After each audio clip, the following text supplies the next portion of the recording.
Something very interesting happened last Saturday. You've probably heard by now because everybody is talking about it. There's countless YouTube videos on the topic. There's a huge UFC betting scandal happening right now, specifically involving this fighter, Isaac Dolgarian. Following his very shocking loss to Yadier Del Valle, there has been an FBI investigation. Other fighters coming out saying that people were trying to get them to take a dive for money, and a whole slew of other information that is starting to roll out.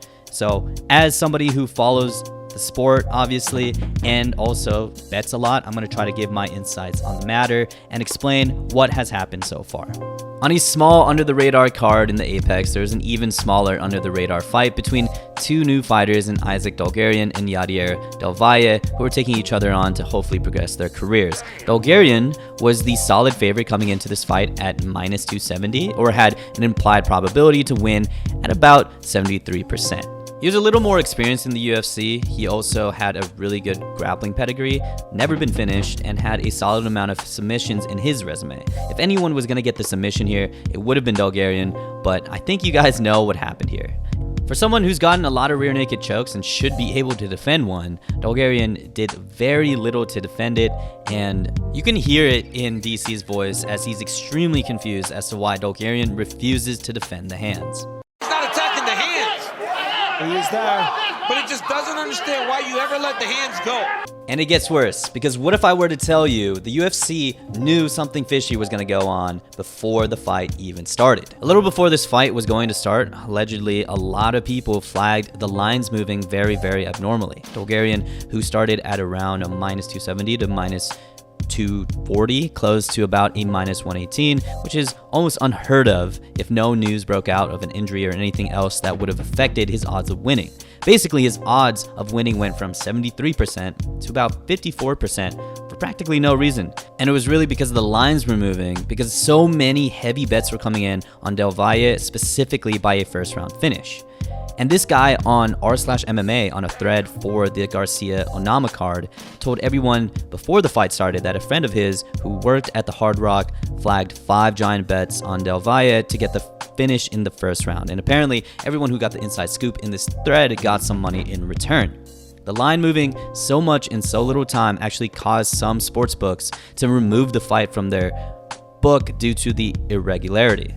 And when the egregious loss actually happened, some sportsbooks after the fight, like William Hill, based in Nevada, issued this statement saying, mobile customers with losing bets on the Dolgarian fight will receive a cash credit within 24 hours or within 24 hours of the last leg being determined of their parlay, should that bet have won without that leg included. DraftKings issued kind of a similar statement saying, we are aware of the situation regarding the Dolgarian and Del Valle fight, and we'll be sure to let you know if our team has any further updates. In the fallout of all of this, Dolgarian has now been cut from the UFC, and the UFC has issued an official statement reading, like many professional sports organizations, UFC works with an independent betting integrity service to monitor wagering activity on our events.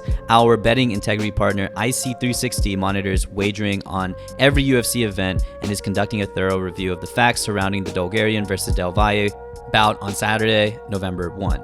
We take these allegations very seriously, and along with the health and safety of our fighters, nothing is more important than the integrity of our sport. And I will say Dana has made a response on TMZ confirming he was aware of the lines moving before the fight, talked to Dolgarian and his team about it, and said that Dolgarian claimed he was going to kill his opponent, and when he got finished, Dana immediately called the FBI. And per Ariel Helwani, Dolgarian's fight purse is being held by the Nevada State Athletic Commission during this investigation. So yeah, basically shit is getting real. And to add the cherry on top, Dolgarian was at one point in the camp of James Krause. For those who don't know, back in 2022, James Krause was coaching Derek Minner, who, like Dolgarian, had crazy betting line movement before his fight against Shailin Nurmagomedov. And in the opening seconds of their fight, Minner threw a body kick that looked like it injured himself, and then for some reason threw the exact same kick, losing in the first round.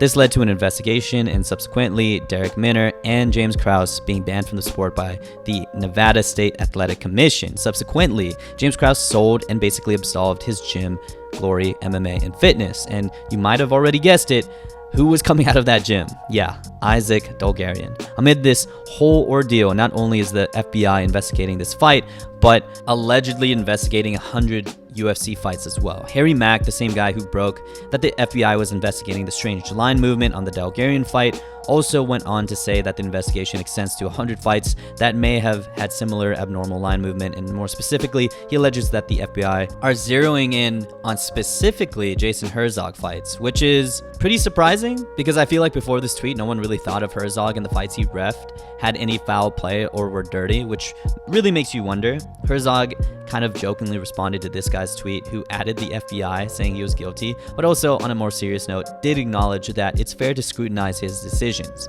And I want to remind everyone, we're just basing this off of the word of one MMA journalist on Twitter. He was right about the FBI investigation on the Dalgarian fight, but Dana has also just said in a TMZ interview that the part about the 100 fights is bullshit. Additionally, in that interview, he also mentioned the fighters that have apparently come out and said they have all been approached in the past about fixing fights and blasted them for not coming out to the authorities. But it's like, do you really think they want to snitch?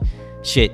When you owed money to Whitey Bulger, you didn't snitch and fled to Vegas. But anyways, there's been a couple fighters tweeting out they were approached for them to take a dive, only for them to take those tweets down moments later, with some claiming they were jokes, which is probably because they don't want to deal with the investigation in the FBI. This, of course, comes in the wake of a huge FBI investigation in the world of basketball in the NBA, where former NBA player and coach of the Portland Trail Blazers, Chauncey Billups, along with NBA player Terry Rozier, were arrested after it was alleged that they were fixing games and or giving insider information, such as injuries that hadn't been publicly disclosed beforehand. And kind of unrelated, but still related, Chauncey Billups was also indicted on setting up rigged poker games backed by the mafia in an operation called Royal Flush, which is a perfect name and some movie type shit. But anyways, zooming out, all of this really comes at the wake of sports betting and its takeover in our current culture. Like, full disclosure, I am a DraftKings sponsor and an avid UFC sports bettor. I've been working on a machine learning model on the side to help me with bets, and it's fun when you do research, develop your model, watch the fights, and win money when you're right. Now, when things aren't fun is when people are putting down more than what they can afford to lose. And on the flip side, it's also not fun when people are cheating the sport to win big and ruining the integrity of the sport by fixing fights. But I see how it's a hard proposition to turn down. Garimbo on this card made $48,000 according to this article, meaning Dalgarian, who is a newer and smaller name on the card, probably made much less than that. Meanwhile, Del Valle, to get the finish in the first round, was opening at plus 850, meaning you 8.5 times your money.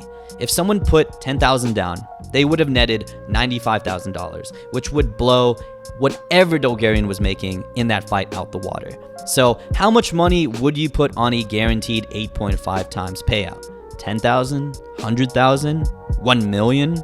Try 16 million, according to a recent update from Harry Mack. So we'll see what happens to Isaac Dalgarian, because this could be a landmark case for the UFC. I think this was a lot more blatant than the Minner fight and has definitely caught a lot of press and action in the media, as this again comes alongside the NBA investigations.